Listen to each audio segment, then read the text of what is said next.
म्हणजे मेळघाटच्या पाण्याची जर समस्या जर पाहिली तर मोठा एक चक्रावून जाण्याची अवस्था आहे. तुम्ही जर पाहिलं तर मी काही गावात गेलो, ते रेट्याखेड्याच्या बाजूला कोणतं गाव आहे तोटे तो नाही रे बोराट्याला थोडं शांत बसा. बोराट्याला गेलो, विहीर आहे, लाईन आहे, टाकी पण आहे, पण 200 मीटर पाईपलाईन टाकायची आहे. 200 मीटर पाईपलाईन फॉरेस्टवाले टाकू देत नाही. त्याच्यामुळे यंत्रणा फॉरेस्टनं परवानगी दिली नाही, म्हणून आता बोराट्याला नळ भेटत, पाणी भेटत नाही.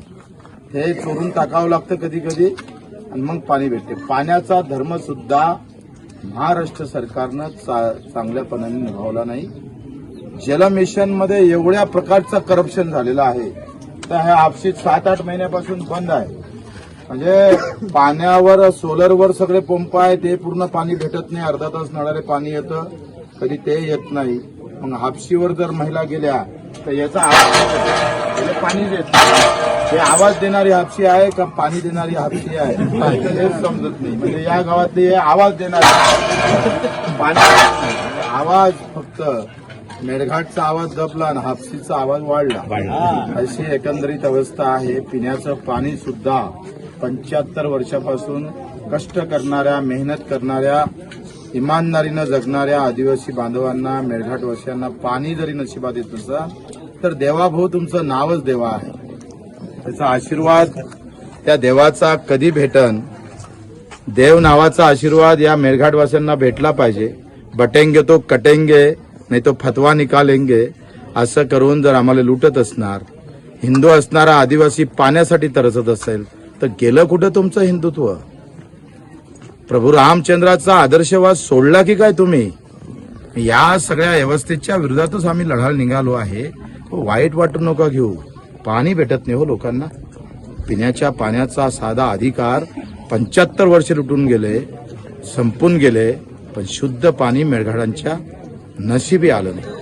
हीच ते सगळी महिला मंडळी आहे. दिवसभर काम करायचं, मेहनत करायची प्रचंड, आणि पाण्यासाठी पण मेहनत करायची, पोट भरासाठी पण मेहनत आणि 1 ग्लास पाण्यासाठी पण तेवढीच मेहनत. कसा जगणार, कसं त्याचं आयुष्य सुंदर होणार आहे?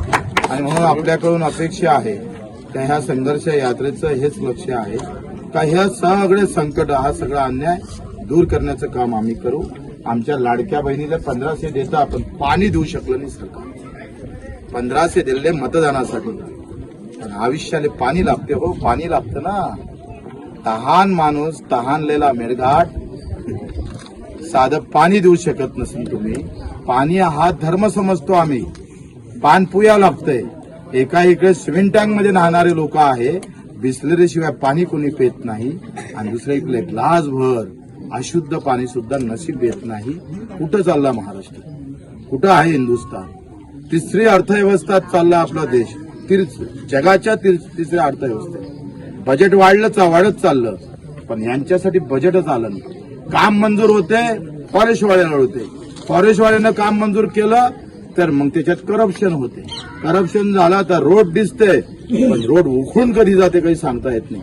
हापसी बसवली पण बगर पाण्याची बसवली. 4 महिन्यापासून 7 महिन्यापासून हा दुरुस्तच केले नाही. आणि लढणारा आदिवासी शांत आहे. तो बिचारा लढून पाहत नाही. तो इमानदारीनं जगू शकतं, मेहनतीनं जगू शकतं. तो आवाज देऊ शकत नाही. हाच त्याचा दोष आहे का? काय त्यांना गुन्हा केला आहे का?